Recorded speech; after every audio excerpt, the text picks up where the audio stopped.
Hello everyone, আসসালামু আলাইকুম। আমি রুস্তানা ডেইলি ব্লগে সবাইকে স্বাগতম। এখন বাজে সকাল 6:30 আর আমি সকাল 6:30 এই ভিডিওটা শুরু করছি। আর আজকের ভিডিওটা শুরু হলো দেখুন।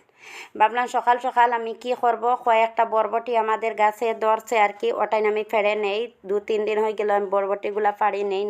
আর বরবটিগুলা থাকলে তো বয়স্ক হয়ে দিব, পরে রান্না করে খেয়ে নিতে পারা যায়নি। আমি ভাবলাম বরবটিগুলা ফেড়ে আনি, একটু ভাজা করে বাচ্চারারে স্কুলে দিতে লাগবে তো খাওয়াই। আর আমি রাত্রে একটু সবজি রান্না করছি, এই সবজিগুলা দিয়ে আমার বাচ্চারা ভাতটা খেয়ে নিয়ে ওরা খায়নি এই সবজি।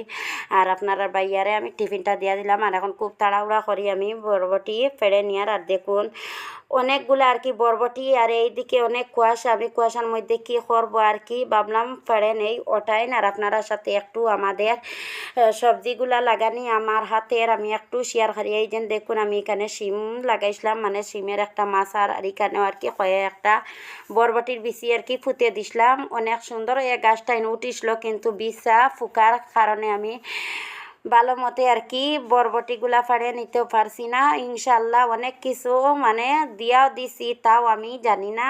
আর মাসাল্লাহ অনেক বরবটি আমি খেয়েও নিছি অনেক যত্নর জন্য। আর এই যে দেখুন এখানেও 1.5 কেজির মতন আর কি বরবটি বের হয়েছে। আর এই যে দেখুন আমার লাউ গাছে আর কি অনেকটা লাউ আর কি এই বছরে ধরছে আর কি। আমার স্বপ্নটা এই বছরে একটু পুরো হয়েছে আর কি। আর আমার হাতে লাউ গাছ হয়নি এই বছরে, একটু হয়েছে, অনেক যত্ন করে নিছি আর কি। আর এই যে দেখুন গুড়ার মধ্যে অনেক গোবর সার মাটি মানে জার্মনিগুলাও ফুসকুন্টিতে উঠে যাওয়ার গুড়ার দিকে দিয়া দিছি। এখানে মিষ্টি লাউ আর কি ফুটিয়ে দিছিলাম, গাছটাই উঠিছে।